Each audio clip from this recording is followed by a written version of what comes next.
ఆయిల్శంకర్ గారు. అధ్యక్ష, నేను మిమ్మల్ని విమర్శిస్తలేను అధ్యక్ష. ఈ రాష్ట్రంలో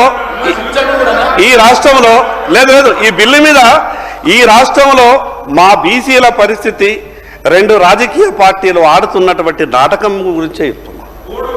నేను బాగా చెప్తున్నా అధ్యక్ష రాజకీయాల్లో కాదు అధ్యక్ష పెద్దలు గంగుల కమలాకర్ గారు కొన్ని టెక్నికల్ విషయాలు మాట్లాడారు. అంటే మిగతా రాజకీయ భేషజాలకు పోకుండా ఉమ్మడి ఆంధ్రప్రదేశ్ రాష్ట్రం ఉన్నప్పుడు ముస్లింలకు 4% రిజర్వేషన్ కేవలం విద్య కొరకే ఇస్తున్నామని ఆ రోజు అన్నప్పుడు మిగతా వాళ్ళంతా కూడా కోర్టుకెళ్ళి లేదు ఒకసారి రిజర్వేషన్ ఇచ్చిన తర్వాత మేము అన్నిట్లో వస్తాం, విద్య కొరకు అంటే కుదరది అని అంటే ముస్లింలు రాజకీయ పరంగా అన్ని రకాలైనటువంటి దాంట్లో ఎంటర్ అయిన తర్వాత హైకోర్టు కొట్టేసినాక ఆ కేసు ఇప్పుడు సుప్రీంకోర్టులో పెండింగ్ ఉన్నది. సుప్రీంకోర్టులో ఆ కేసు పెండింగ్ ఉన్నప్పుడు మరి ఇటువంటి చర్యలు మనం తీసుకుంటున్నప్పుడు టెక్నికల్గా ఇబ్బందుల గురించి కూడా ప్రభుత్వం సరైనటువంటి దృష్టి పెట్టాలని చేస్తూ ఉంటున్నా. ఎందుకంటే మతపరమైనటువంటి రిజర్వేషన్లు చెల్లవు అని హైకోర్టు కేసు క్లియర్గా కొట్టేసింది.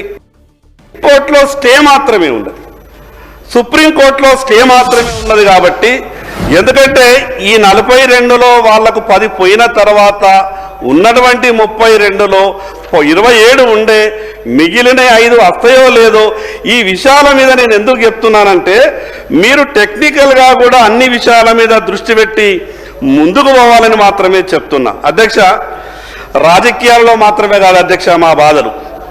ఈ రాష్ట్రంలో దాదాపు 65% బీసీ న్యాయవాదులు ఉన్నారు అధ్యక్ష. మా వాళ్ళు అడ్వకేట్ జనరల్గా కారు అధ్యక్ష. ఇంత గొప్ప న్యాయవాదులు ఉంటారంటే అపారమైనటువంటి అనుభవం ఉన్నటువంటి న్యాయవాదులు ఉంటారు. ఎవరికి అడ్వకేట్ జనరల్గా అవకాశాలు రావు. హైకోర్టులో ఒకసారి అవకాశం వచ్చింది, హైకోర్టుగా జీపీలు రారు, హైకోర్టులో పీపీలు రారు, ఏ పీపీలు రాను, జిల్లా కోర్టులో జీపీలు ఉండరు, జిల్లా కోర్టులలో పీపీలు ఉండరు.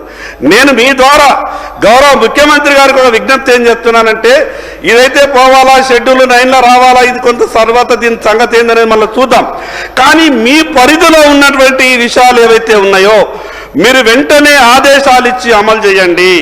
హైకోర్టులో ప్రభుత్వం నింపేటటువంటి ప్రతి విషయంలో అది హైకోర్టులో జీపీలు కావచ్చు, పీపీలు కావచ్చు, చివరి అడ్వకేట్ జనరల్ కావచ్చు, ఏ జిల్లా కోర్టులలో కావచ్చు, ప్రతి విషయంలో ఈ రేషు ఉండే విధంగా గౌరవ ముఖ్యమంత్రి గారు ఆదేశాలు ఇవ్వాల్సిందిగా, ఆదేశాలు ఇచ్చి మీ చిత్తశుద్ధిని నిరూపించుకుంటేనే దీంట్లో మీకు చిత్తశుద్ధి ఉన్నదని బీసీలు గుర్తించగలుగుతారనే విషయాన్ని మీ ద్వారా ప్రభుత్వానికి చెప్పదలుచుకున్న అధ్యక్ష చివరికి అధ్యక్ష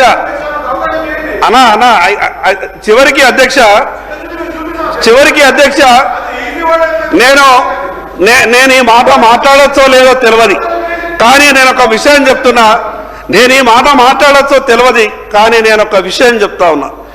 చివరికి ఈ రాష్ట్రం నుండి అడ్వకేట్లని ఏదైతే హైకోర్టు జడ్జీలుగా కొలీజియంకు సిఫారసు చేసే దాంట్లో కూడా బీసీలకు అన్యాయం జరుగుతున్నది. దాని మీద దృష్టి పెట్టాల్సిన అవసరం ఉంటుంది.